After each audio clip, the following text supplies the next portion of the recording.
पण मला असं वाटतं मानसपुत्र म्हणून बाबासाहेबांचं एक त्यांना आपण नक्की मानलं पाहिजे, कारण इतकं मोठं आयुष्य त्यांनी, इतकं मोठं करिअर, इतके चांगले कामं त्यांनी इतक्या कमी वेळामध्ये केलेले आहेत. असं मला वाटतं की ते समजून घेतलं पाहिजे की पाली लिटरेचरमध्ये, त्रिपिटकामध्ये, बुद्ध वचनामध्ये बुद्ध कोण आहेत, धम्म काय आहे आणि संघ काय आहे. रतनाच्या पलीकडे आहे. एक तर आंबेडकर मिळणं आणि त्यांच्या थ्रू आपल्याला बुद्ध मिळणं. म्हणजे आज भारत जे ओळखला जातो ते बुद्धामुळे ओळखला जातो. जी गोष्ट अदृश्य आहे ती कशी तुम्ही दाखवणार? तर ह्यांनी, बुद्धांनी त्यांच्याशी पूर्ण राग, लोभ, दोष जे आहे, जे मनातले खोल अनुशय आहेत ते सगळे काढून टाकले आणि मग त्यांना बोधी प्राप्त झाली. कोणीही व्यक्तीने ठरवलं बुद्धाच्या मार्गावर, अष्टांग मार्गावर चाललं तर नक्की निब्बाण मिळतं. तथागताचा धम्म हा पूर्ण संपादनाची आपण प्रतिज्ञा केली पाहिजे. संपादनाची म्हणजे फक्त वाचण्याची नव्हे तर त्याला अंगीकृत करण्याची, आम्हाला आचरणात देखील आणण्याची आम्ही प्रतिज्ञा केली पाहिजे. म्हणजे यावरून आपल्याला कळेल की बाबासाहेबांनी धम्म कशा करता दिलेला आहोत. आणि म्हणून आपली वाणी शुद्ध करायची असेल तर पालीचा अभ्यास होणे आणि पालीतल्या या गाथांचं वाचन करणे हे देखील तितकंच आवश्यक आहे.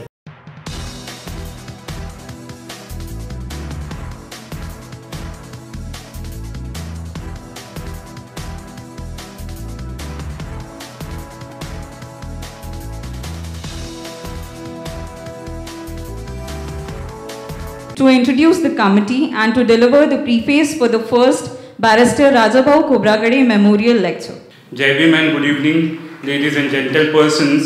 Today we have gathered here for the first Barrister Rajabhau Khobragade Memorial Lecture, and I have been given the responsibility to do the preface of this memorial lecture.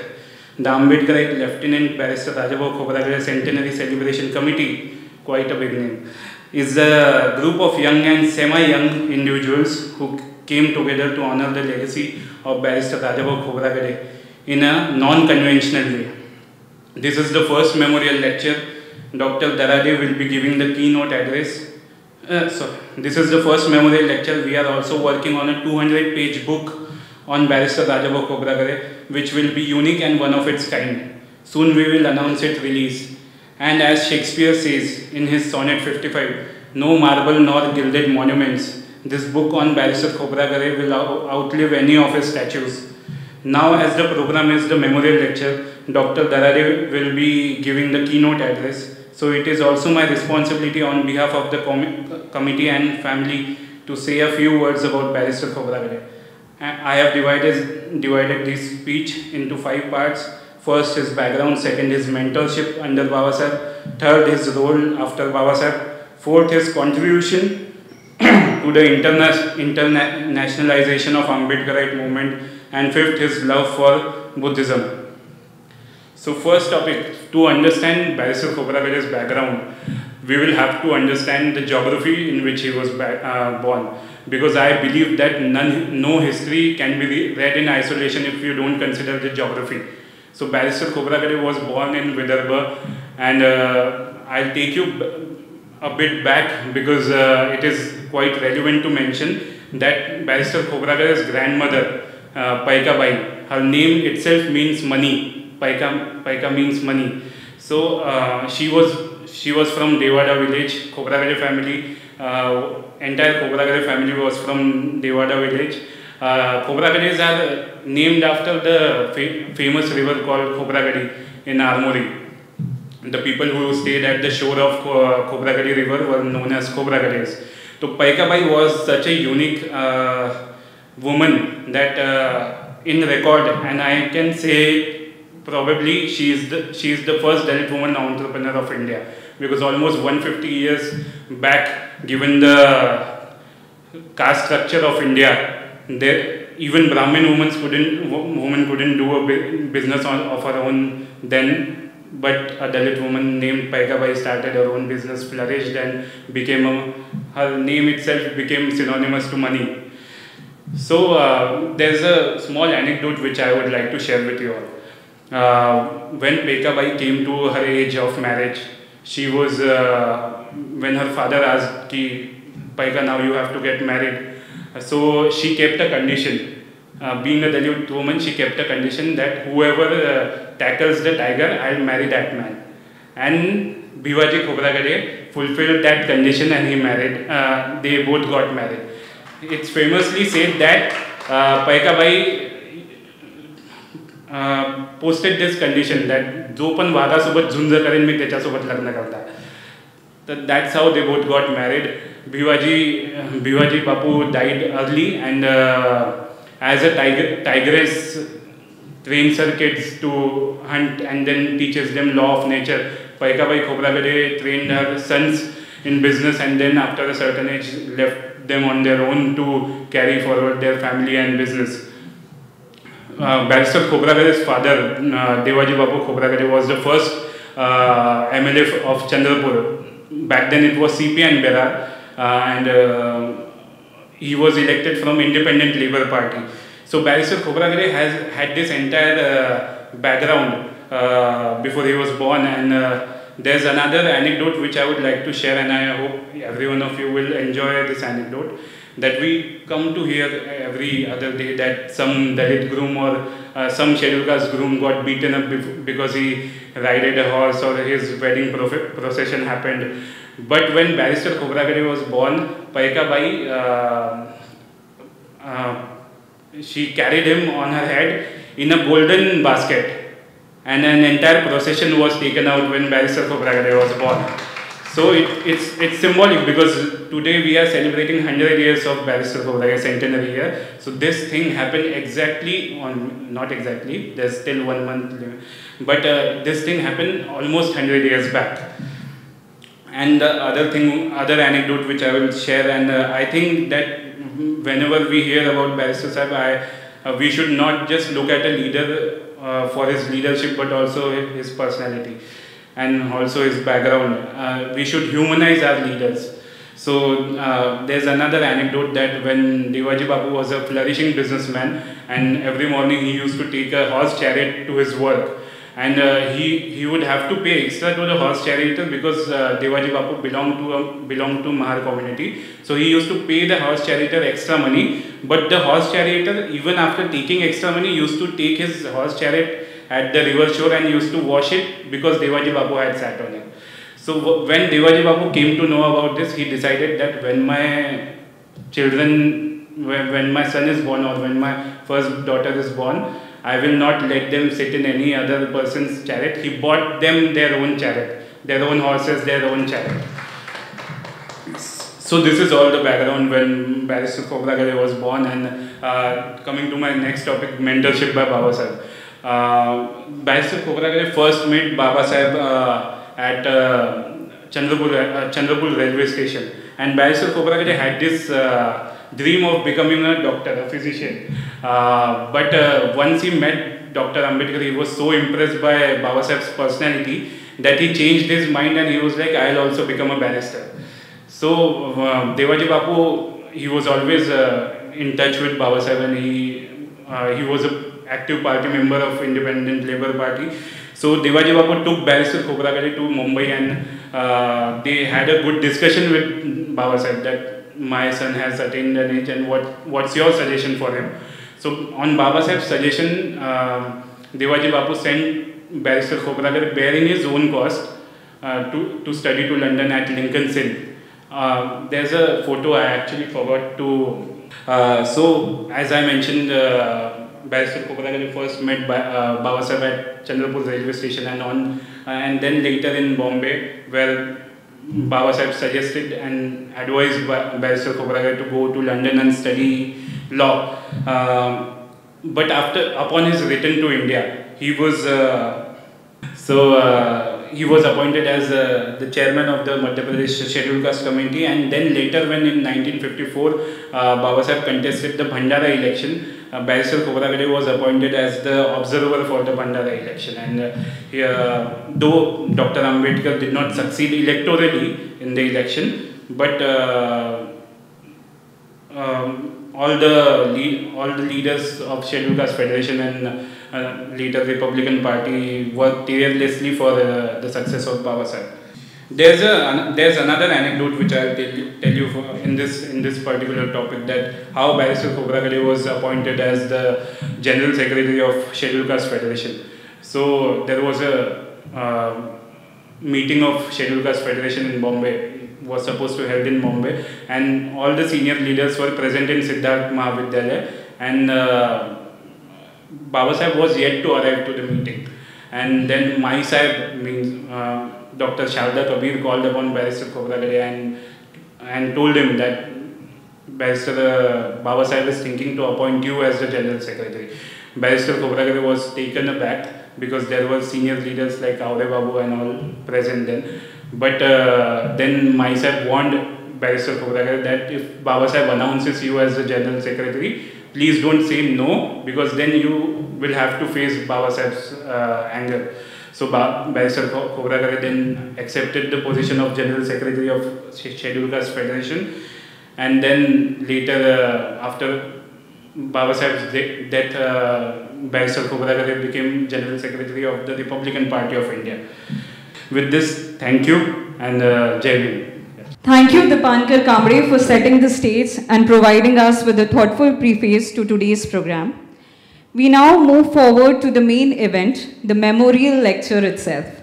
To introduce our esteemed keynote speaker, Dr. Pallavi Darade, I now invite Ms. Tisha Kamble to take the stage. It is my privilege to introduce today's keynote speaker, a woman whose career is a testament of brilliance, versatility, and an unwavering commitment to public service. Dr. Pallavi Darade began her academic journey at Government Medical College, Nagpur, as a part of 1994 batch. She not only earned her MBBS degree, but also distinguished herself as the university topper in the highly demanded field of surgery. Her quest of excellence did not stop at medicine. In 1997, she entered the prestigious Indian Revenue Services, proving that her talents exceeded far beyond the realm of healthcare. Alongside her professional duties, she pursued the study of law at Nagpur University, once again emerging as the university topper in the LLB program. She is also a recipient of Dadasaheb Phalke Award of Administration. It's an extreme honor in delivering the keynote address today at the first Barrister Rajabhau Khobragade Memorial Lecture. Now, as Dipankar has so wonderfully explained his life, as to from where he came, the geographical context, and then from how he rose in his career, how he was inspired by Dr. Babasaheb Ambedkar and to what level he went. Going in politics, studying to some extent is easier, but going in politics and proving oneself, I think is extremely difficult, which he has done. So the kind of career he has led, I mean go on and read it, but it is extremely amazing to read it. He was a member of Rajya Sabha various times, 1956 to 1984. He was a deputy chairman of Rajya Sabha 1962 to 1972. Of course, he was also the president of the Scheduled Caste Federation, started the Republic Party of India in 1957. म्हणजे बाबासाहेब गेल्यानंतर जे कार्य राहिलं होतं ते राजाभाऊ खोब्रागडेंनी केलं आणि सगळ्यात म्हटलं तर मानसपुत्र जे म्हणतात म्हणजे त्याच्यामध्ये सगळं चालू. इतकं उत्कृष्ट कार्य आणि एवढ्या मोठ्या माणसाचा मानसपुत्रचं असणं म्हणजे मला वाटतं फार फार मोठी उपलब्धी आहे आणि त्यांच्या आयुष्यातनं मला वाटतं आपण खूप शिकण्यासारखं आहे. म्हणजे ऑफकोर्स जसं दीपांकरनी आता सांगितलं की पायकाबाईचं मेन्शन केल्याशिवाय आपल्याला ते कळूच नाही शकत की हे सगळं कुठून आलेलं आहे. की त्यांची जी आजी होती ती इतकी डायनॅमिक होती. 100 वर्ष आधी ती एक बिझनेस वुमन म्हणून आली. 100 वर्ष आधी तिने बिझनेस इस्टॅब्लिश केला.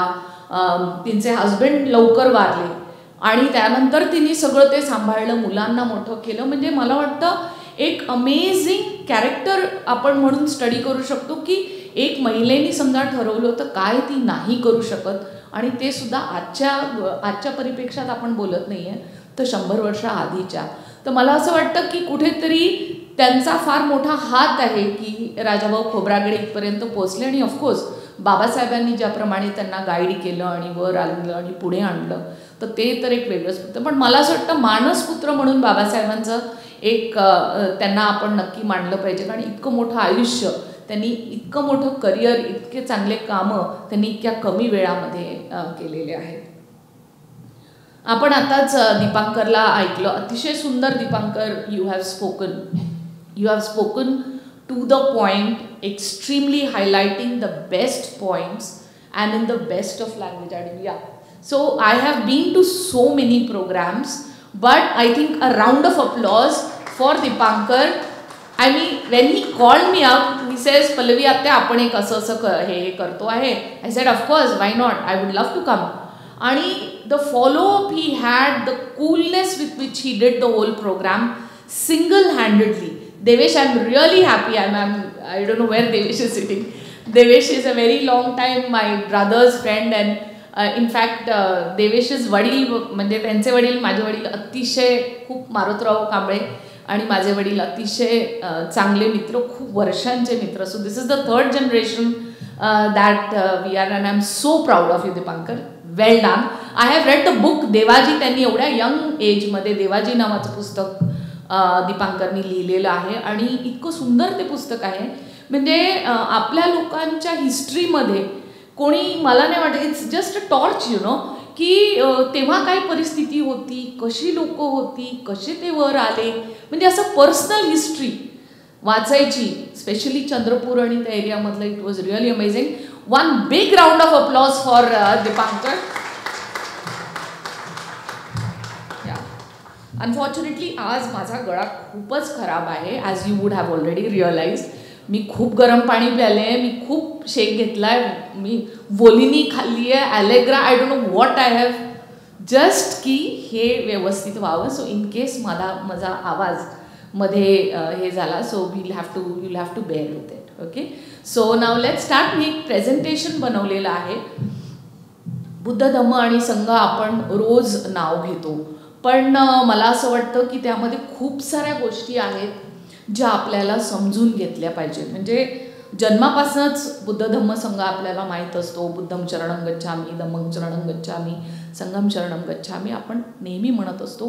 पण खरंच बुद्ध म्हणजे काय, खरंच धम्म म्हणजे काय, खरंच संघ म्हणजे काय. म्हणजे मला माझ्या लहानपणाच्या आठवणी आठवतात की दसरा आला, 14 ऑक्टोबर आलं की आपण दीक्षाभूमीला जायचं, तिथे सगळ्या लोकांना भेटायचं. आईवडिलांना स्पेशली भाषणं ऐकायची असायची. तेव्हाची भाषणं आईवडील आमचे, मावशी बसलेली आहे, ते लोक सगळे ऐकायचे इतक्या ह्याच्यानी. म्हणजे ते एक संस्कार कुठेतरी आहे. पण असं मला वाटतं की ते समजून घेतलं पाहिजे की पाली लिटरेचरमध्ये, त्रिपिटकामध्ये, बुद्ध वचनामध्ये बुद्ध कोण आहेत, धम्म काय आहे आणि संघ काय आहे. I think somewhere we need to understand this as far as the Pali Tripitaka is concerned, as far as the Pali literature is concern. So that's why जेव्हा आम्ही दीपांकरशी बोलले तर दीपांकरला मी हे सजेस्ट केलं की let us try and venture into understanding what is Buddha Dhamma Sangha as far as Pali literature is concern. So हे topics आपण discuss करतो आहे. त्याच्यात मी लिहिलेलं आहे की पहिले फर्स्ट टॉपिक आपण घेतो की why Babasaheb turn towards Buddhism. Babasaheb बुद्धिझमकडे टर्नच का झाले. दुसरं, बुद्धाचं टीचिंग हे सायंटिफिक कसं आहे. म्हणजे आपण म्हणतो नेहमी सायंटिफिक आहे, सायंटिफिक आहे, सायंटिफिक आहे, पण फार कमी आपल्याला त्यामध्ये माहीत असतं की खरंच सायंटिफिक का आहे ते. दुसरं, दुःखाचं डेफिनेशन. कारण आपण बुद्धाला नेहमी ऐकलेलं असतं की अरे बुद्ध दुःखाबद्दल बोलतात. मलाही तो कायम प्रश्न होतो की दुःखाबद्दल काय, म्हणजे यू नो, टू अंडरस्टँड दुःख in the very depths of it, अगदी आत जाऊन त्याच्या डेप्थमध्ये जाऊन दुःख कसं आपण समजून घेऊ शकतो आणि बुद्धाला तो कसा प्रश्न पडला आणि त्यांनी कसा तो सॉल्व्ह केला, मला असं वाटतं फार गरजेचं आहे आपल्याला हे समजून घेणं. दुसरं, बुद्ध जसं लोक, म्हणजे त्यांना थोडं बदनामी करण्यात आलं बुद्धांना की ते दुःखवादी आहे, पण ते खरंच सुखवादी आहेत. आणि ते कसं आहे ते आपण 1-2-4 स्लाइड्समधनं बघू. मग मी ह्या टॉपिकवर आले आहे की खरंच बुद्ध कोण आहे, कोण आहे हा माणूस कोण आहे, ह्याची उपाधी काय आहे, ह्याला बुद्ध का म्हणतात, त्यांनी असं काय केलं, यांनी असं काय शोधलं. तर बुद्ध कोण आहे? मग धम्म काय आहे? आपण म्हणतो धम्म बुद्धाची शिकवण आहे, पण एक्झॅक्टली काय आहे ते? काय आपण धम्म? कारण आपण त्याची शरण जातो, राईट? आपण त्याचं refuge, we take the refuge of Buddha Dhamma and Sangha, but we hardly know what it is. Then what constitutes a Sangha? Actually प्रत्येक टॉपिक हा इतका मोठा आहे, त्यामुळे मी बुद्धावर खूप जास्त एम्फसिस केलेलं आहे, खूप जास्त कवर बुद्धावर केलेलं आहे. कारण आपण जेव्हा बुद्धाला समजू तेव्हा धम्म आणि संघ आपल्याला समजणं थोडं सोपं जाईल, म्हणून बुद्धावर मी जास्त हे केलेलं आहे. आणि मग बुद्ध धम्म संघ हे रतनपणितं आहे. का आहे? का आहे ते रतन? रतन म्हणजे सगळ्यांना माहिती आहे की ज्याच्यामध्ये आपलं मन रत होतं, ज्याच्यामध्ये आपण आवडतं आपल्याला. कोणाचंही आपण हिरा पाहिला, माणिक पाहिलं, मोती पाहिलं, सोनं पाहिलं की कोणीही त्याच्यामधलं मन असं रत होतं, आवडतं, ते फार देखणं वाटतं, बघत राहतात, त्याला आकर्षण असतं. तर बुद्ध धम्म संघ हे रतन का आहे हे याच्यामध्ये आपण बघण्याचा प्रयत्न करू.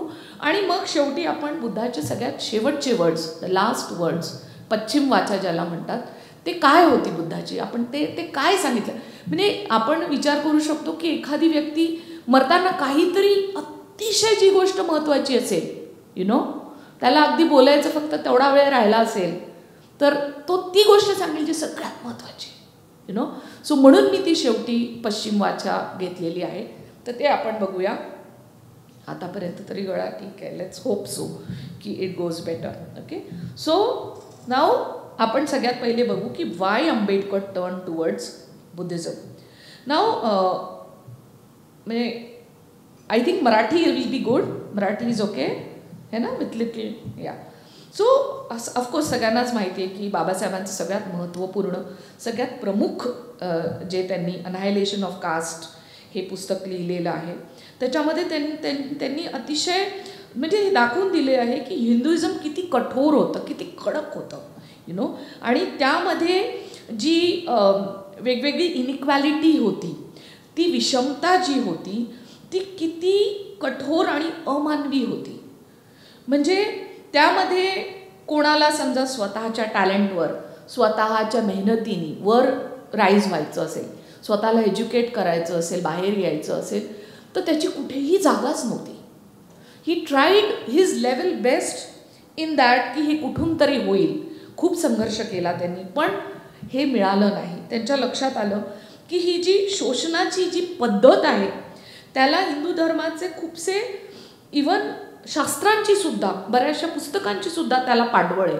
आणि जेव्हा अशा गोष्टींची पाठबळ असते मग त्याच्यातनं बाहेर निघणं फार कठीण होतं, असं बाबासाहेबांच्या लक्षात आलं. आणि मग ते पुढचं स्लाईड प्लीज, ते एक कितीतरी वर्षांचं रिलिजन्सचा अभ्यास करत होते. त्यांनी खूप रिलिजनचा अभ्यास केला, सिखिझमचा अभ्यास केला, जैनिझमचा अभ्यास केला, बुद्धिझमचा अभ्यास नियरली मला वाटतं ज्यांनी सर सांगू शकतात, कारण माझा आंबेडकर थॉटमध्ये एवढा अभ्यास नाही आहे, ते सांगू शकतात. मला जेवढं माहिती आहे अराउंड 21 वर्ष बाबासाहेबांनी बुद्धिझम वाचलं, समजून घेतलं, ते वाचन करून की बघ खरंच हा धर्म काय आहे, कसा आहे, ह्याच्यामध्ये काय सांगितलेलं आहे, याचे सिद्धांत काय आहे, हे इतकं सुंदर त्यांनी 20 वर्ष. आणि एवढा प्रगल्भ अभ्यास करणारा, म्हणजे जो 18 तास नाही 20 तास अभ्यास करणारा माणूस जेव्हा 20 वर्ष एखादी धर्म वाचत असेल किंवा एखादी गोष्ट वाचत असेल, तर तो किती वाचत असेल, तो कुठल्या लेवलपर्यंत वाचत असेल.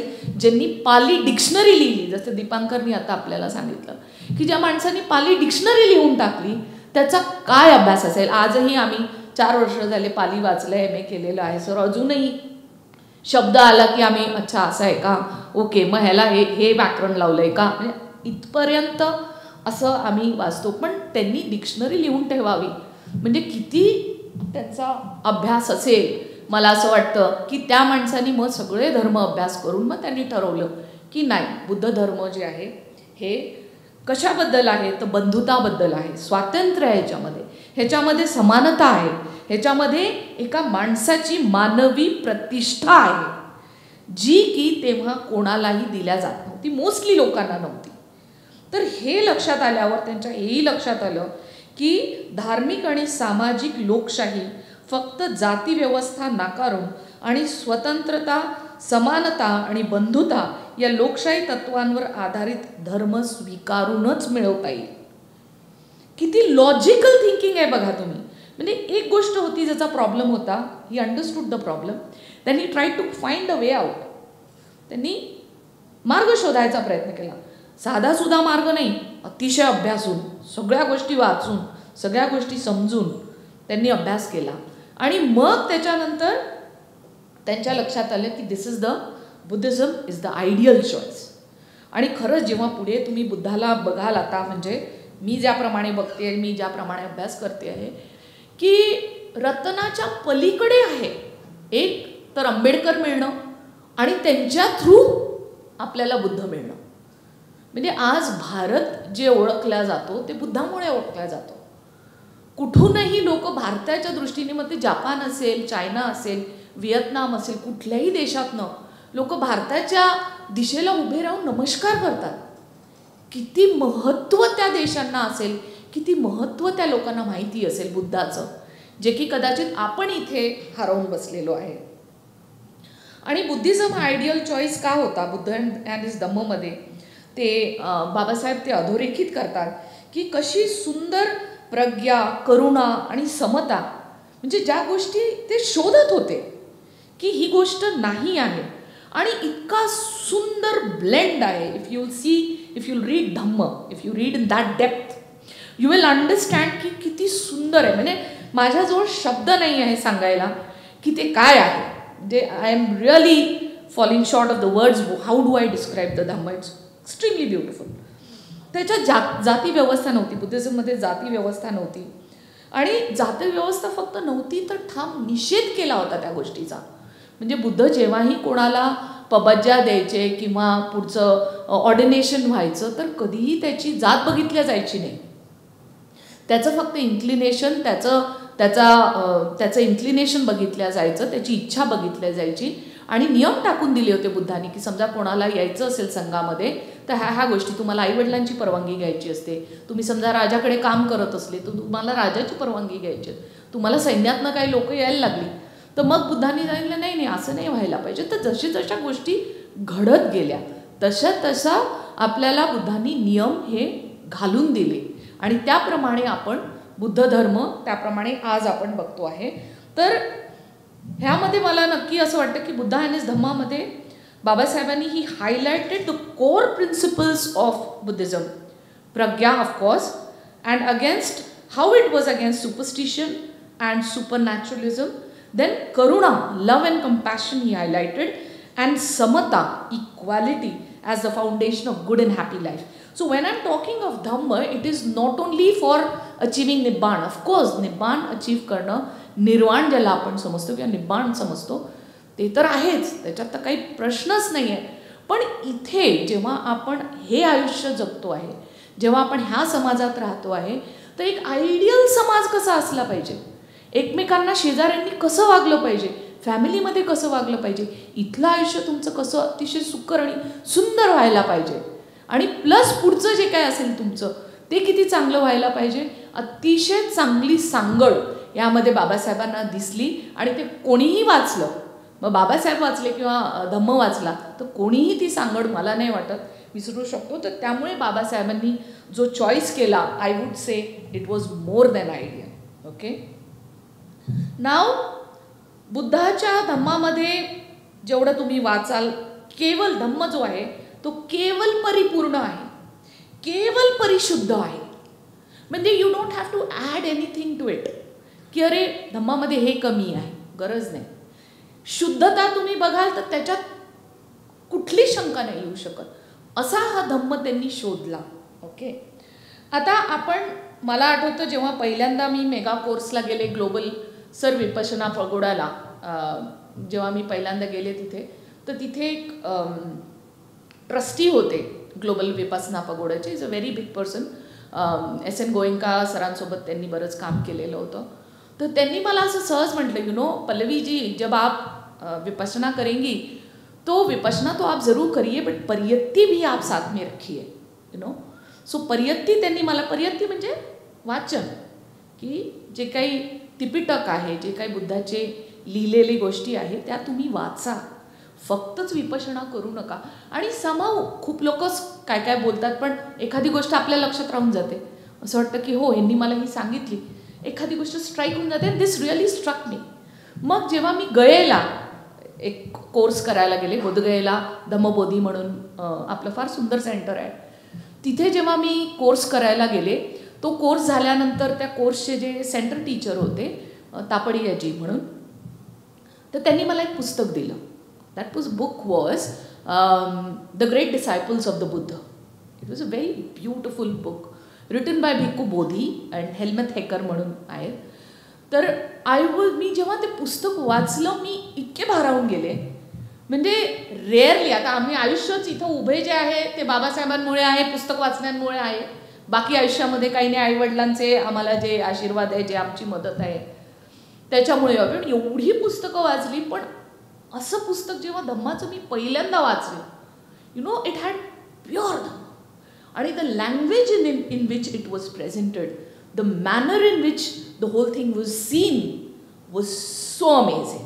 म्हणजे आय वुड, इथे जे यंगस्टर्स आहेत त्यांना मी नक्की रिक्वेस्ट करेन की the great disciples of the Buddha, wisdom publication, Hellmuth Hecker and Bhikkhu Bodhi.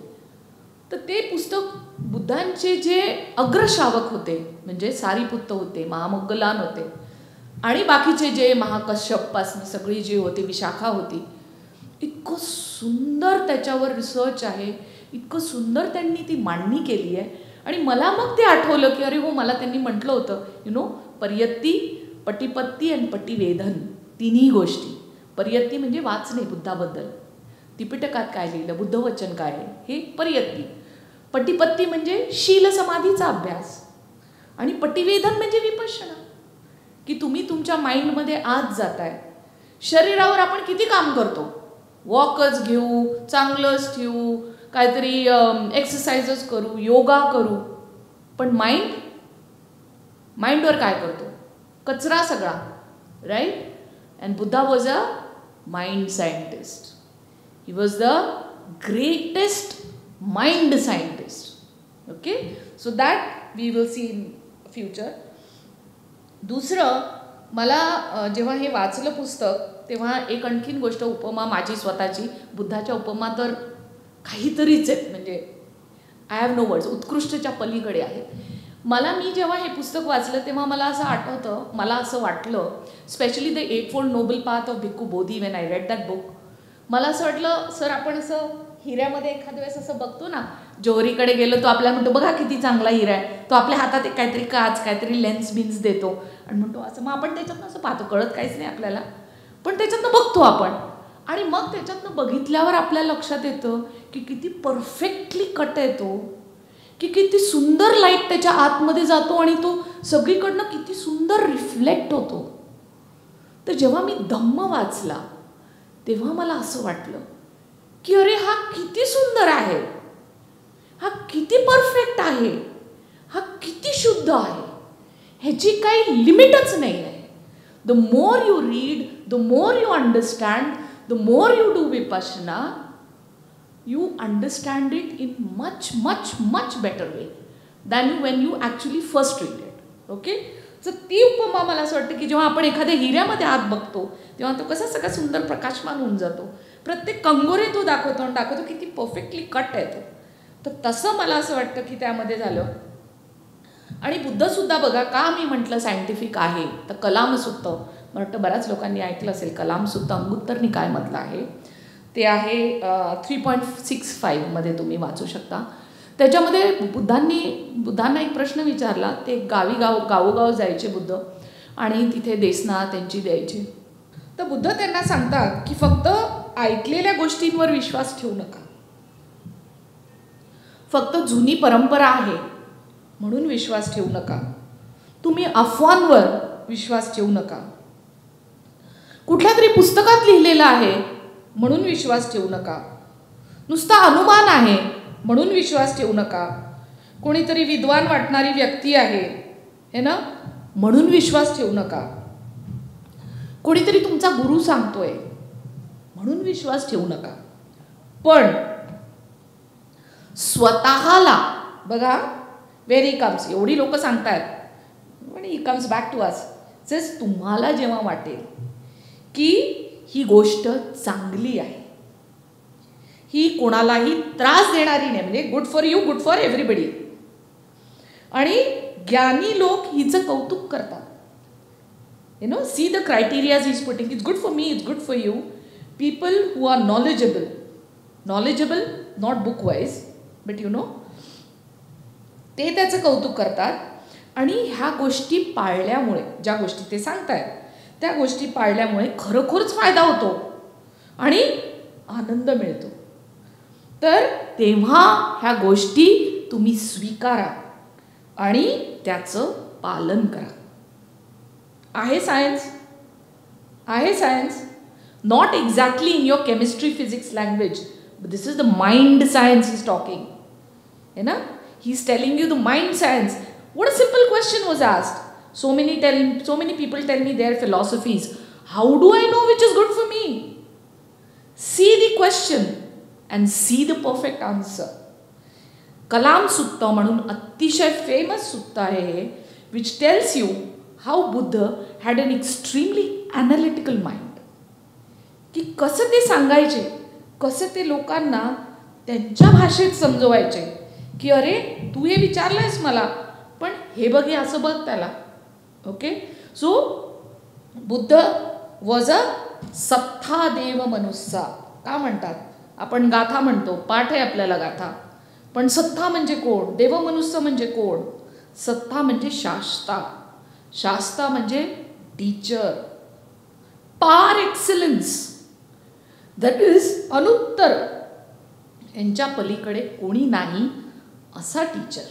Okay, so now I come to another slide where young जनरेशनला जास्त अपील होईल, आपल्यालाही अपीलच होईल नक्की.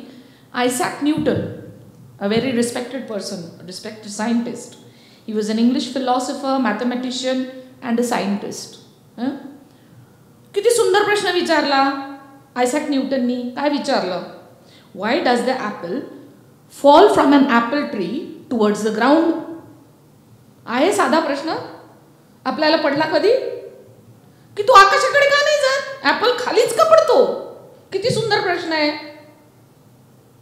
It is shows the observant mind of the person. It is not a simple question. It shows the analytical, the observant mind of the scientist, की हा जो ॲपल आहे तो वरून खाली का पडला, वर का नाही गेला. Okay, such a simple question, but this he followed up. आणि of course he struggled with it, he thought about it, he experimented, आणि फायनली काय शोधलं त्यांनी? गुरुत्वाकर्षण, gravity. Right. Next we come to my favourite, Albert Einstein. Albert Einstein, a German born theoretical physicist, जगप्रसिद्ध आहे. Okay, what question did he ask? आपण Isaac न्यूटनचा प्रश्न बघितला, आता आपण अल्बर्ट आइन्स्टाईनचा प्रश्न बघू. ते म्हणतात, सिम्पल प्रश्न again, what will happen if a man runs at the speed of light? Speed of लाईटला समजा एखादी माणूस पळत असला तर काय होईल? है ना, काय होईल? Then again, like Isaac Newton, he thought about it, he experimented about it, he struggled with it, वेड्यासारखं त्याच्या मागे लागलं. आणि what did he discover? Relativity. Everybody knows that, right? I am a great fan of Einstein, so I think everybody knows what relativity is. But anyway, Einstein सगळेच ओळखतात. म्हणजे समजा सायन्समधनं नाही ओळखलं तरी कार्टूनमधनं सर ओळखतातच ते बिलकुल. Now we come to Gautam Buddha. Gautam बुद्धाने काय प्रश्न विचारला? Is a universal scientist. What question did he ask? Why is there dukkha in the world? ह्या जगामध्ये दुःख का आहे? दिसतं ना आपल्याला, दुःख दिसतं की नाही?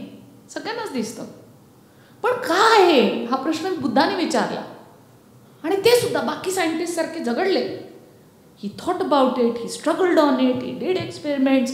ही was a mind scientist. He work on his mind. Mind was the instrument through which he was going to find it, right? तर त्यांनी मग तो प्रश्न विचारला आणि त्यांनी काय डिस्कवर केलं? He discovered the universal law, आपण ज्याला धम्म म्हणून ओळखतो, ते त्यांनी शोधून काढलं. ओके, आता बुद्धाची स्टोरी खूप मोठी आहे, मी जाणार नाही, तो विषय एकदम वेगळा होणार. बट शॉर्टमध्ये आपण बघूया बुद्धाचं शॉर्ट स्टोरी काय आहे, ऑफकोर्स सगळ्यांनाच हे माहिती आहे की राजकुमार होते सिद्धार्थ, कपिलवस्तूसारख्या मोठ्या राजाच्या पोटी जन्माला आले होते, सगळ्या सुख गोष्टी होत्या, सगळे पैसे अडके वॉटेवर, सगळं टॅलेंट्सही त्यांच्यामध्ये होतं, एव्हरीथिंग वॉज देअर राईट. आई वडीलही असे खराब नव्हते की बायकोशी पटत नव्हतं म्हणून सोडून गेले, असला काही प्रकार नव्हता, बरोबर की नाही.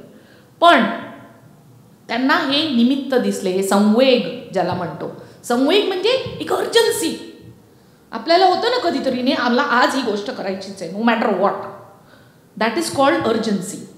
And what with Buddha happened was a spiritual urgency, है ना, एक आध्यात्मिक अर्जन्सी की अरे ह्याबद्दल ते सतत विचार करतच होते. म्हणजे at the age of 29 he was thinking about it. असं नाही की ते विचार नव्हते करत, पण एखादी येतो ना असा क्षण की अरे नाही हे मला आत्ता केलं पाहिजे, असं होतं आपल्याला. ते त्यांच्यामध्ये झालं. त्यांनी जेव्हा एक बिमार व्यक्ती, एक तब्येत ज्याची फार खराब होती त्याला बघितलं, एक वयस्कर झालेला अगदी काठी टेकत टेकत जाणाऱ्या व्यक्तीला पाहिलं, एक मृत्यू जे पाहिले, फ्युनरल बघितलं. आणि मग त्यांनी एका तेव्हाची समन परंपरा होती, आता आपण संन्यासी म्हणतो, शब्द वेगवेगळे काळानुरूप सगळे बदलत असतात, तेव्हा समन परंपरा होती. समन परंपरा वॉज पॅरलल परंपरा टू ब्राह्मनिझम, इन विच लोक आपलं अशी स्पिरिच्युअल अर्जन्सी असली तर सोडून, घरदार सोडून निघायचे, तपस्या करायचे, शोधायचे, त्यांना जे वाटायचं त्याची उत्तरं शोधायला ही समन परंपरा होती. तर त्यांनी त्या समनाला पाहिलं आणि त्यांना असं लक्षात आलं, अरे वा, हे सगळीकडे एवढं सगळं दुःख आहे, कोणी मरतंय, कोणाची तब्येत खराब होते, कोणतरी म्हातारं होतंय, पण हा जो माणूस आहे, हा जो इथे समन बसलेला आहे, तो किती शांत, व्यवस्थित, सुखी, you know, he was like content as compared to the rest. आणि म्हणून त्यांना असं वाटलं सिद्धार्थाला की नाही हा मार्ग आहे, मला कुठेतरी नेखम्म घ्यावं लागेल, मला कुठेतरी सगळं सोडून जावं लागेल आणि ह्या गोष्टींचं उत्तर जे आहे, जो हा संवेग झाला आहे त्याचं उत्तर मला घ्यावं लागेल.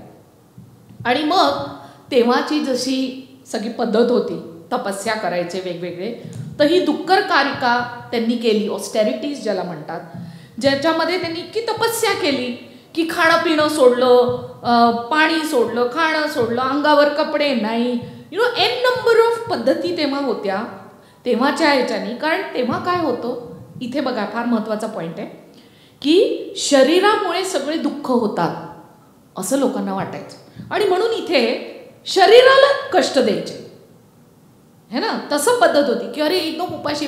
म्हणजे ते बुद्ध जेव्हा स्वतःच्या भाषेत सांगतात, सोडायच्या जस्ट आधी ही तपस्या सोडायच्या 6 वर्ष केलं त्यांनी, साधं नाही, 6 वर्ष केलं. आणि त्याच्यानंतर ते म्हणतात सोडताना की मी जेव्हा पोटाला हात लावायचो तर पाठ लागायची, कणा लागायचा, कण्याला हात लावायचो तर पोट लागायचं.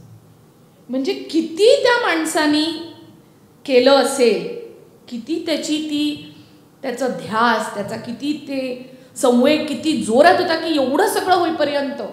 आणि मग ते पडायला लागले खाली, चालू नव्हते शकत. तर तेव्हा त्यांच्या लक्षात आलं की हे जे आहे, हे जे काय मी 6 वर्ष केलं आहे ह्याच्यानी संतुष्टी मिळत नाही, ह्याच्यानी काही संतुष्टी मिळत नाही. मनातले जे क्लेश आहेत, मनातले जे राग, लोभ, द्वेष, जे डीप कलेश आहेत ते निघत नाही आहेत. आणि फक्त ह्याच्यानी काय होत आहे तर शरीर बर्बाद होत आहे आणि मानसिक शक्ती जी आहे ती कमजोर होते. एवढं सुंदर बघा कसं सायंटिफिकली येत आहेत ते, म्हणजे करून पाहिलं आणि मग ते कम टू अ कन्क्ल्युजन. जसं सायंटिस्ट असतो, करतो तो सगळं आणि मग म्हणतो अरे ह्या एक्सपेरिमेंटचं कन्क्ल्युजन हे आहे, तसं बुद्धांनी केलं. हे केल्यावर मग ते लक्षात आलं की नाही, ह्याच्यानी काही अचीव होत नाही, ह्याच्यानी शरीरच आपलं कमजोर होत आहे. आणि म्हणून मग त्यांनी परत जेवण घ्यायला सुरुवात केली. आता नेक्स्ट आपल्याला सगळ्यांनाच माहिती आहे की ते उरवेला एरियामध्ये होते, निरांजना रिव्हरच्या नेक्स्ट त्याच्या पुढे होते. आणि मग त्यांनी सुजाताकडनं, सगळ्यांना माहिती आहे सुजाताकडनं खीर त्यांनी घेतली है ना, आणि मग त्यांनी अधिष्ठान केलं की नाही, नो, फर्म डिटर्मिनेशन, अधिष्ठान इज फर्म डिटर्मिनेशन की मी आता बसेन विपश्यनेत. आपण विपश्यना म्हणतो, तेव्हा त्यांना माहीत नव्हतं Vipassana, he was looking for it. तर मी आता जे बसेन त्या ह्या गोष्टीचं उत्तर शोधूनच काढीन असं अधिष्ठान घेऊन ते बसले.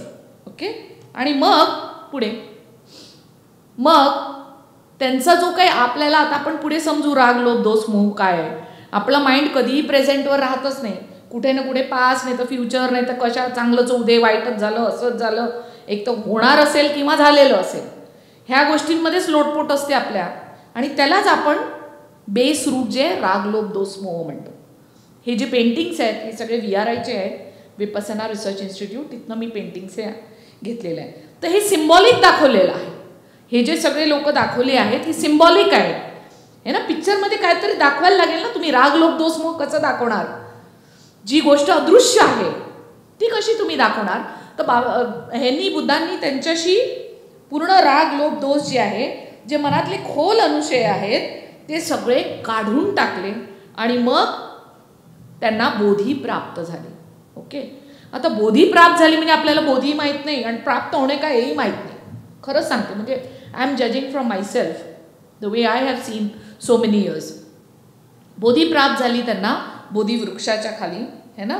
आणि ऑफकोर्स त्यांचे जे 3 मेन टीचिंग्स आहेत सगळ्यांनाच आपल्याला माहिती आहेत, 4 आर्य सत्य, पटीच्य समुप्पाद आणि 3 लक्षणं, राईट.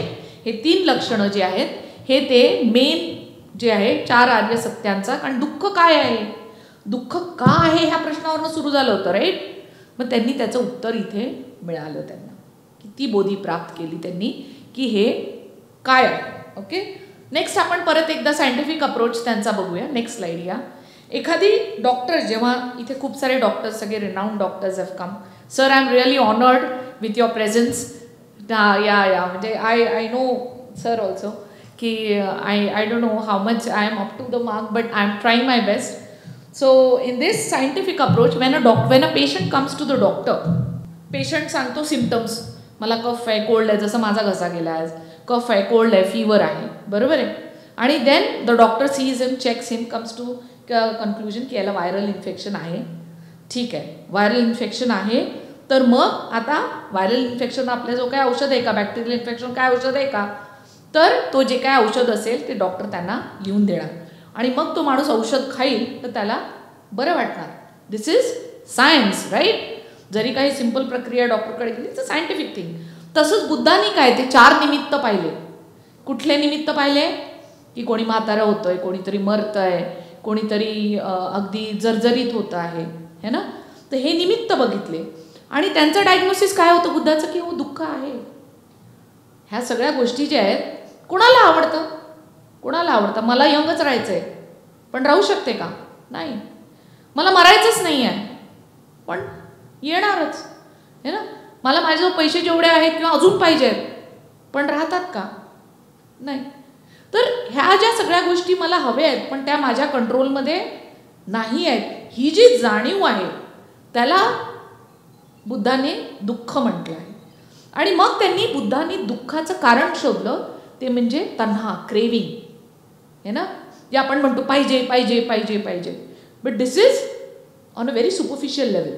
जेव्हा तुम्ही विपश्यना करता, पट्टीवेधन करता, बुद्धांनी सांगितल्याप्रमाणे बघता, तेव्हा तुम्हाला खरं लक्षात येतं की काय आहे ते क्रेविंग, काय आहे ती तन्हा आणि ती कशी काढायची. आणि मग त्यांचं एक उत्तरही होतं की ठीक आहे दुःख आहे पण ह्याच्या पलीकडे काही आहे का, कुठे काही नेता येईल का, कुठे काही जाता येईल का, कुठे काय अचीव करता येईल.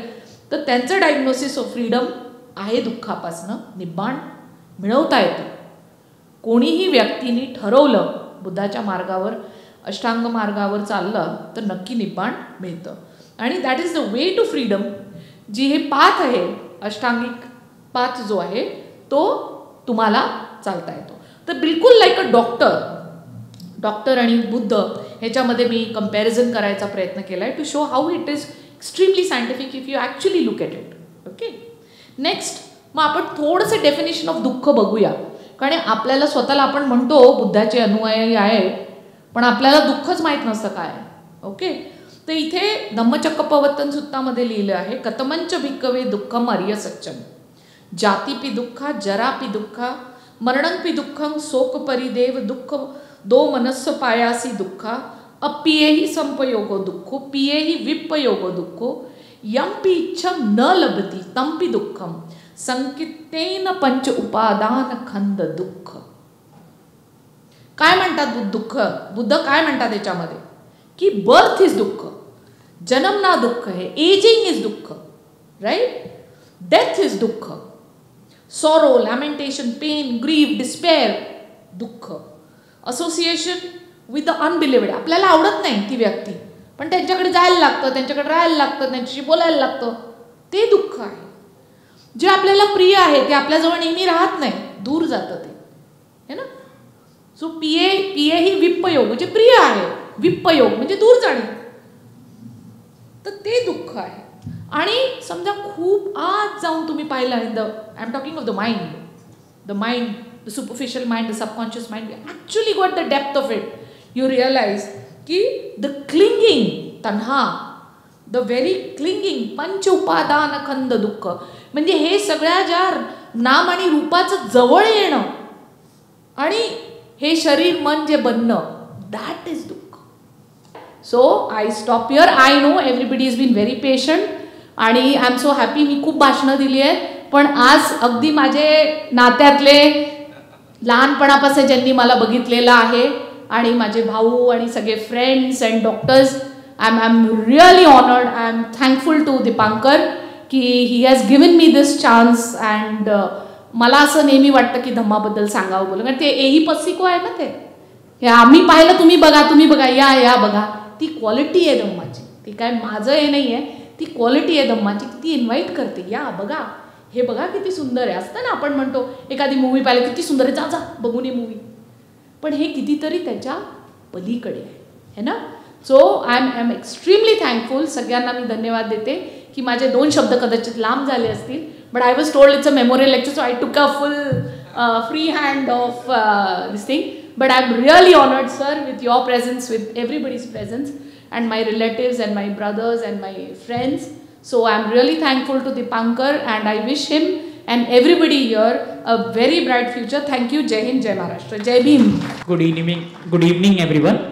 It is my honor and privilege to introduce Honorable Shri Imo Narnavreji, the chairman of the first Barrister Rajabhau Khobragade Memorial Lecture. Shri Narnavreji began his career as a teacher at the Mahatma Phule School and retired as its principal in 2001. Beyond his distinguished career in education, he has been a steadfast and active participant in the Ambedkarite socio-cultural and political movement. A renowned poet and committed activist, Shri Narnavreji was one of the lieutenants of the Namantar movement. He was at the front foot of the historic Long March from Nagpur to Aurangabad for the cause and later chronicled its history in his book Long March Zindabad. His literary contributions include the poetic biography of Dr. Babasaheb Ambedkar titled Gatha Bhimachi, as well as translation of works by the eminent scholar Rahul Sanskritayan. Most recently, he has rendered the Buddha and his Dhamma into words in his work Buddha Dhamma Sharan. We are deeply honored to have him preside over this program. Sir, we warmly welcome you and invite you to deliver the chairman's address. Jai Bhim. बाबासाहेबांनी आपल्याला धम्म दिला, अर्थात आज barrister साहेबांच्याही म्हणजे याच्या संदर्भात बोलायला पाहिजे होतं, परंतु जी सुरुवातच अशी झालेली आहे की धम्मावर. आणि मी देखील आता सांगितल्याप्रमाणे द बुद्ध आणि धम्मा, मी बाकीच्या म्हणजे धम्मविषयक बाकीची पुस्तकं नाही वाचली, मी बुद्ध आणि धम्माचं मात्र निश्चितच वाचन केलेलं आहे आणि त्याचं मराठीमध्ये गाथारूप अशा प्रकारचं अनुवादही केलेला आहे. जवळपास 976 पृष्ठांचं ते मोठं अशा प्रकारचं व्हॉल्यूम आहे आणि मला असं वाटतं की माझ्या आयुष्यातलं एक अतिशय म्हणजे उत्तम काम मी केलेलं आहे असं मला स्वतःला वाटतं. मित्रो, या ठिकाणी प्रश्न निर्माण झालेला होता, केला होता ताईंनी, की बाबासाहेबांनी धम्मच का स्वीकारला. अनेकांनी अनेक पद्धतीने त्याचं विश्लेषण केलेलं आहे.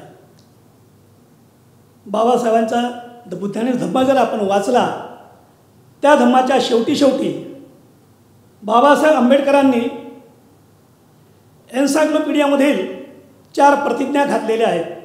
त्या प्रतिज्ञा आपण जर वाचल्या तर बाबासाहेबांनी धम्म का स्वीकारला याचं आपल्याला निश्चितच आकलन होईल असं मला वाटतं. ते म्हणतात, मी त्याचं ट्रान्सलेशन केलेलं मी फक्त म्हणजे या ठिकाणी सांगणार आहे. जीवसृष्टी ही असीम नेऊ तिजला तारुण भवसागराच्या पार घेऊ प्रतिज्ञा आपण. इंग्रजीत त्यांनी लिहिलं आहे, त्याचं मराठी ट्रान्सलेशन मी केलं आहे. त्या चार ज्या तिथे प्रतिज्ञा आहेत त्यांच्या 4 प्रतिज्ञांच्या हे 4 गाथांमध्ये मी रूपांतर केलेलं आहे की जीवसृष्टी असीम आहे, तिला तारून नेण्याची म्हणजे आम्ही प्रतिज्ञा केली पाहिजे. भवसागराच्या पार या संसार सागरामधून ते जे म्हणजे दुःखग्रस्त आहे तिला बाहेर काढण्याचा प्रयत्न आम्ही सगळ्यांनी केला पाहिजे. म्हणजे बाबासाहेबांनी आपल्याला धम्म दिला कशासाठी, म्हणजे आपल्यावर एक प्रकारची ही जबाबदारी सोपवलेली आहे, हे आपण लक्षात घेतलं पाहिजे. आणि दोष असंख्य आम्हाला, आम्ही आपल्यामध्ये दोष आहेत असं मानतच नाही, परंतु ती गाथा त्या ठिकाणचं ते म्हणजे आमच्यामध्ये खूप खूप दोष आहेत, खूप खूप उणिवा आहेत. दोष असंख्य आम्हात नहो ज्याचे प्रगणन, ज्याची गिणतीही करता येत नाही. नष्ट करू त्या सर्वांस घेऊ प्रतिज्ञा आपण. म्हणजे आम्ही दोषमुक्त होण्याचा प्रयत्न करू. यातूनच दोषमुक्त होणे म्हणजे दुःखमुक्त होणे हेही आपण लक्षात घेतलं पाहिजे. मित्रहो, सत्याच्या संदर्भात सांगतात की जगामध्ये एकच ब्रह्म गड्या जगामध्ये म्हणजे सत्य ब्रह्म आहे असं ते म्हणतात. पण या ठिकाणी असं म्हटलं आहे म्हणजे खूप सत्य आहे. सत्य हेच की जगात, म्हणजे हीच बाब सत्य आहे की सत्य हेच की जगात सत्य अनंत श्रीम, अनंत सत्य आहे. बोध करू त्या सर्वांचा घेऊ प्रतिज्ञा आपण. आणि मग पुढे तिथे एक आहे की धम्मपथ समुद्धाचा अनुत्तर अनुपम संपादाया तो पूर्णता घेऊ प्रतिज्ञा आपण. तथागताचा धम्म हा पूर्ण संपादण्याची आपण प्रतिज्ञा केली पाहिजे. संपादण्याची म्हणजे फक्त वाचण्याची नव्हे तर त्याला अंगीकृत करण्याची, आम्हाला आचरणात देखील आणण्याची आम्ही प्रतिज्ञा केली पाहिजे. म्हणजे यावरून आपल्याला कळेल की बाबासाहेबांनी धम्म कशाकरता दिलेला होता. जागतिक शांततेचा विचार करूनही बाबासाहेबांनी धम्म दिला होता. आणि म्हणून आधुनिक कालखंडातील डॉक्टर बाबासाहेब आंबेडकर हे एक प्रकारचे शांतीचा संदेश देणारे महान अशा प्रकारचे धम्मनायक आहेत, हे आपण समजून घेतलं पाहिजे. मी मित्र 3 ऑक्टोबर 1957 म्हणजे रिपब्लिकन पक्षाची स्थापना झाली. त्यामुळे 3 ऑक्टोबर हा आपल्यासाठी ऐतिहासिक दिवस एक प्रकारे. त्याप्रमाणे 3 ऑक्टोबर 2024ला पाली भाषेला अभिजात भाषेचा दर्जा मिळाला. पाली ही अभिजात भाषा म्हणून शासन मान्यता मिळालेली आहे. तीही आपल्यासाठी आनंदाची बाब.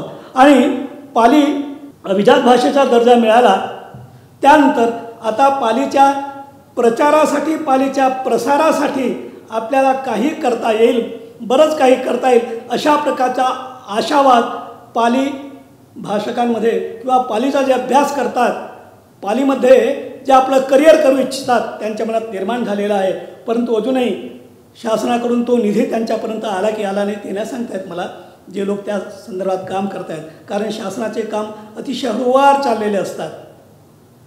दिलं पालीला अभिजात भाषेचा दर्जा दिला ना, आता त्यासाठी लागणारा निधी केव्हा द्यायचा ते ठरवूनंतर अशा प्रकारची शासनाची नीती राहील. तेव्हा सर्व लोकांनी शासनाकडे अशा प्रकारचा पाठपुरावा केला पाहिजे की हे लवकर झालं पाहिजे. का पाली भाषा म्हणजे प्रसारित झाली पाहिजे याचं कारण आतापर्यंतच्या भाषणातून आपण ऐकलेलं असेल. इथे मनुष्यांचं सुख, सगळ्या मानवतेचं सुख कशा पद्धतीने म्हणजे इथे स्थिर होऊ शकतं याचा वास्तुपाठ पाली भाषेमध्ये आहे. माणसाचं आरोग्य चांगलं असलं पाहिजे याच्यापासून सुरुवात केली आहे. आरोग्य परमा लाभा संतुठी परमं धनं विश्वासं परमं याती निब्बाणं परमं सुखं. धम्मपदातली ही गाथा आहे. आरोग्य हे परम लाभ आहे. कुठल्या धर्माने सांगितलेलं आहे? तथागतांनी सांगितलेलं आहे. त्यांच्या धम्मपदातून ते सांगतायत. म्हणून पालीचा अभ्यास होणे अतिशय आवश्यक आहे. आम्हाला धम्म समजून घेताना पालीमधून धम्मपदाचं अगदी मुळातून वाचन करणे अतिशय आवश्यक आहे. अगदी पहिल्याच गाथा ज्या आहेत इथे या ठिकाणी मनोवैज्ञानिक आहेत बसलेले या ठिकाणी. आपले पहिले मनोवैज्ञानिक म्हणजे तथागत भगवान बुद्ध. मनोपुपंगमा धम्मा मनोसेठा मनोमया मनसाचे पदुठ्ठेन भासती वा करोती वा ततोनं दुःख मनवेती चक्कंग व वहतो पदं. तथागत सांगतात त्या कालखंडामध्ये 2500 वर्षांपूर्वी की मन हे सगळ्या आपल्या कृतींचं सगळ्या आपल्या विचारांचं अग्रणी आहे. ते मनोमय आहे. मनाचा कोणीही शास्ता नाही. मन स्वतःच्या शास्ता आहे. ते मनोमय आहे.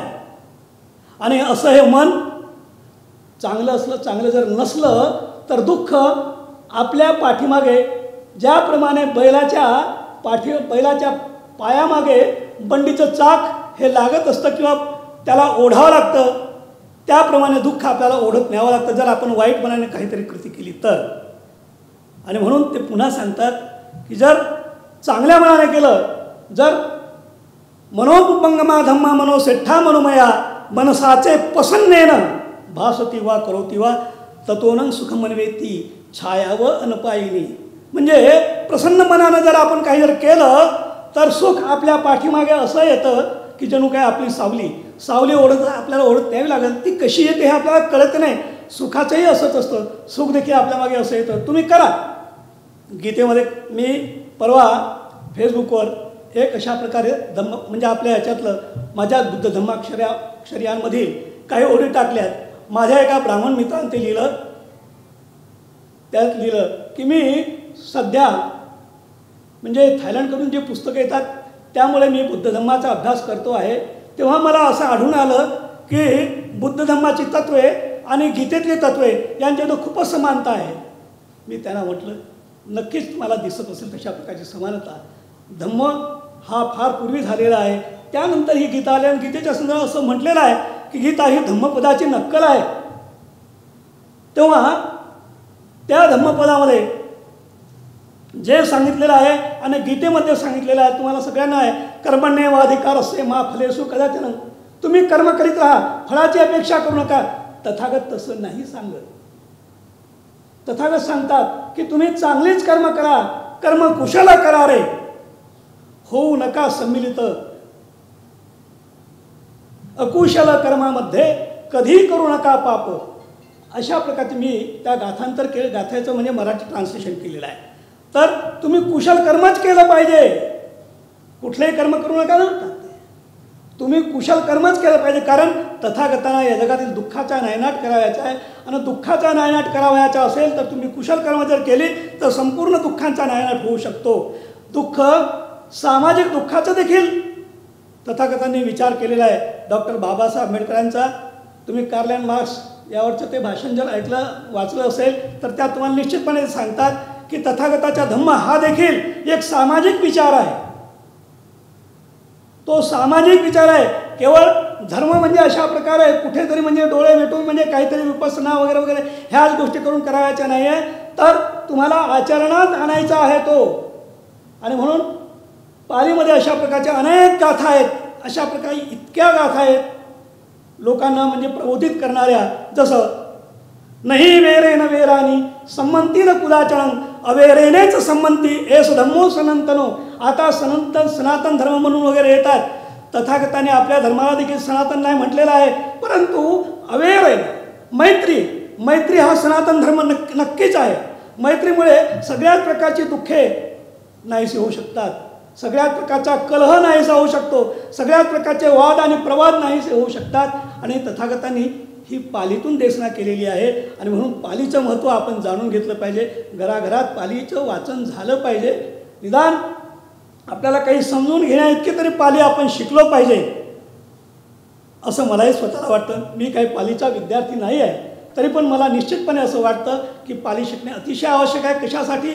माझ्या सुखासाठी आणि इतरांच्याही सुखासाठी ते आवश्यक आहे. कारण मी तर सुखी होणारच आहे परंतु पालीचं जे वचने ऐकून मी इतरांना देखील म्हणजे सुखी करू शकेन, मला काहीतरी चांगल्या गोष्टी करतात. त्यामुळे अगदी सोप्या सोप्या भाषेमध्ये हे सगळं पालीमध्ये आलेलं आहे. तेव्हा ह्या पालीचं वाचन होणे अतिशय आवश्यक आहे. आणि पालीचं हे जे सगळी सुक्त्या आहेत, सूक्त आहेत, म्हणजे वाणी आपली चांगलीच असली पाहिजे, ती कठोर असता कामा नये. आपण म्हणतो ना, पानाती पाता वेरमणी सिक्खा पतंग समाधी आम्ही, त्या ठिकाणी म्हणजे प्राणीमात्रांची हिंसा करणार नाही. हिंसा म्हणजे रक्तपातच नव्हे, तर बोलण्याने देखील म्हणजे हिंसा होते. तेव्हा हिंसा ही जी आहे शारीरिक, मानसिक, वाचिक या सगळ्या प्रकारच्या हिंसेपासून आपण विरत राहण्याची प्रतिज्ञा आपण करत असतो मित्रहो. आणि म्हणून आपली वाणी शुद्ध करायची असेल तर पालीचा अभ्यास होणे आणि पालीतल्या या गाथांचं वाचन करणे हे देखील तितकंच आवश्यक आहे. अनेक प्रकारचे म्हणजे ट्रान्सलेशन्स आलेले आहेत, नाही असं नाही आहे. त्यातूनही म्हणजे आपल्याला कळतं चांगले ट्रान्सलेशन नक्कीच वाचावं आपण मित्रहो. बॅरिस्टर राजाभाऊ खोब्रागडे यांच्या जन्मशताब्दीच्या निमित्ताने आपण आज या ठिकाणी इथे जमलेलो आहोत. बॅरिस्टर राजाभाऊ खोब्रागडेंचा या ठिकाणी मला उल्लेख करावा असं वाटतं. याचं कारण की जेव्हा ते म्हणजे डॉक्टर बाबासाहेब आंबेडकरांचं महापरिनिर्वाण झालं, त्यानंतर हे सगळे जे बाबासाहेबांच्या सान्निध्यात वावरणारे तत्कालीन जे म्हणजे आपले पुढारी होते एकत्र आलेत आणि त्यांनी अशा प्रकारे बाबासाहेबांच्या सगळ्या संस्थांचा कारभार आपण करायला पाहिजे अशा प्रकारचे त्यांनी विचार केला. आणि धम्माचा प्रचार कोणी करायचा ते देखील मोठं काम त्यांच्यावर आलेलं होतं. तेव्हा धम्माचा प्रचार बॅरिस्टर राजाभाऊ खोब्रागडे आणि दादासाहेब गायकवाड आणि ॲडव्होकेट हरिदासजी आवळे या 3 लोकांनीच प्रचार करायचा अशा प्रकारचं म्हणजे त्यांनी ठराव त्यांचा झालेला होता. आणि बॅरिस्टर साहेबांनी ते काम अतिशय म्हणजे प्रामाणिकपणे केलेलं आहे. आम्ही लहान होतो. बॅरिस्टर राजाभाऊ खोब्रागडे सुरुवातीलाच त्यांनी उल्लेख केला या ठिकाणी की बाबासाहेबांचा मानसपुत्र, मी त्या लहानपणी ऐकलेलं होतं. आमच्या गावाजवळ चांदोरी नावाचं एक गाव आहे, त्या ठिकाणी बाबासाहेबांच्या मूर्तीची प्रतिष्ठापना होणार होती. त्यासाठी हे तरुण बॅरिस्टर त्या ठिकाणी आलेले होते. बाबासाहेबांचा मानसपुत्र येणार आहे अशाच प्रकारची त्यावेळेला त्यांच्या संदर्भात म्हणजे प्रचार होत होता. आमच्या सगळ्यांना मोठं आकर्षण वाटायचं की बाबासाहेबांचा मानसपुत्र ही कल्पना तेव्हा आम्हाला समजत नव्हती, परंतु मानसपुत्र येत आहे म्हणजे खूप काय म्हणजे चांगलं.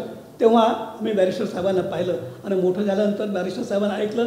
त्यांचा आवाज दमदार आवाज जेव्हा दमदार असतो जेव्हा तुमच्याजवळ दमदार विचार असतात, कारण विचाराच्या पाठीमागे आवाज धावत असतो. आवाज जर म्हणजे दमदार तेव्हाच निघतो जेव्हा तुमचे विचार दमदार असतात तेव्हा. मित्र, बॅरिस्टरांचा आवाज हा कधीच असा नव्हता, अगदी ठोस अशा प्रकारचा आवाज होता. आणि बाबासाहेबांनी त्यांना आपला मानसपुत्र म्हणा किंवा काही म्हणा 14 ऑक्टोबर 1956 विजयादशमीच्या पर्वावर जेव्हा नागपूरला धम्मदीक्षा दिली, 2 दिवसांनी म्हणजे 16 तारखेला चंद्रपूरला देखील धम्मदीक्षा द्यायला बाबासाहेब जातात प्रकृतीचे हे न करता. याचा अर्थ बॅरिस्टर साहेबांचे बाबासाहेबांवर म्हणजे प्रभाव म्हणा किंवा बाबासाहेबांना बॅरिस्टर साहेबांवर किती विश्वास होता याची कल्पना आपल्याला त्यावरून येऊ शकेल. हे लक्षात घ्यायचं. अतिशय प्रामाणिकपणे बाबासाहेबांच्या संपूर्ण म्हणजे त्यांचा जो विचार आहे त्या विचारांना बॅरिस्टर साहेब धरून राहिले. आणि म्हणून त्यांनी एके ठिकाणी म्हणजे आमच्या भंडारा जिल्ह्यातच चिखली या गावी हे करत असताना भाषण देताना त्याचं ते म्हणाले होते, अरे आपल्याला अतिशय चांगला धम्म बाबासाहेबांनी दिलेला आहे. आता तुम्ही सब्ब पापस अकरणं कुशलस्स उपसंपदा सचित्त पर्योदपनं एतं बुद्धान शासनं या गाथेचा अर्थ लोकांना त्यांनी त्यावेळेला समजावून सांगितला. आता कुठल्याही प्रकारचे वाईट कर्म तुम्ही करू नका, सगळ्या वाईट कर्मांपासून स्वतःला बाहेर काढण्याचा प्रयत्न करा, हे अशा प्रकारचे बोलले. तर हे गावचे नेते म्हणतात, बॅरिस्टर साहेब आपण थकलात काय, आम्ही आहोत आपल्या पाठीशी, असा विचार करायची गरज नाही वगैरे वगैरे असं सांगून त्यांनी त्यांना ऐकलं. बॅरिस्टर साहेब हे सातत्याने अगदी सुरुवातीपासून ऐक्यवादी होते. त्यांनी कुणाचाही दुस्वास केला नाही हे लक्षात घ्यायचं, कारण ते धम्माचे पायी होते. धम्माचा अभ्यास, धम्माचं चिंतन, धम्माचं मनन, धम्माला अंगीकृत केल्याशिवाय या मानवतेला पर्याय नाही. मित्र, आज मी अधिक उत्तर न बोलता याच ठिकाणी थांबण्याचा मी माझा प्रयत्न. जय Hind. And heartfelt thanks to Padma Shri Dr. Chandrasekhar Meshram sir for bringing his presence and making this day memorable.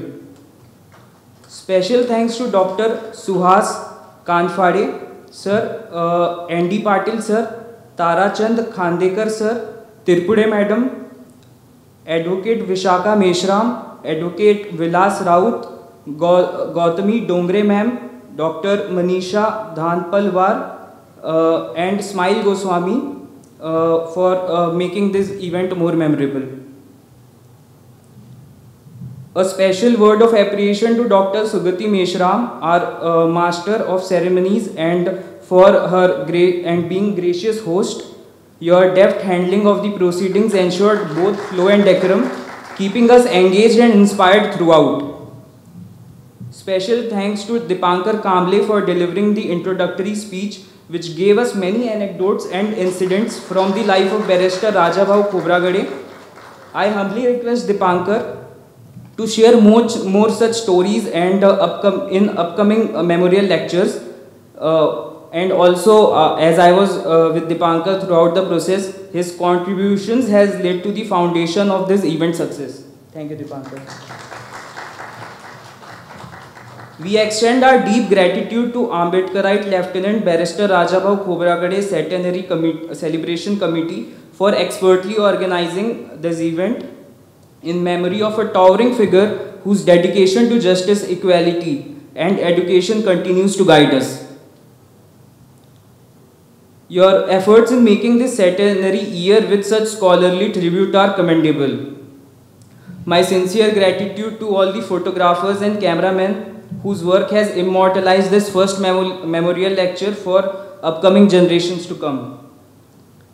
In closing, may the flame of learning, reflection, and Ambedkarite values we have rekindled today continue to burn bright. With your unwavering support, continued engagement, we look forward for carrying forward this legacy by organizing many more such memorial lectures in years to come. Thank you so much, everyone.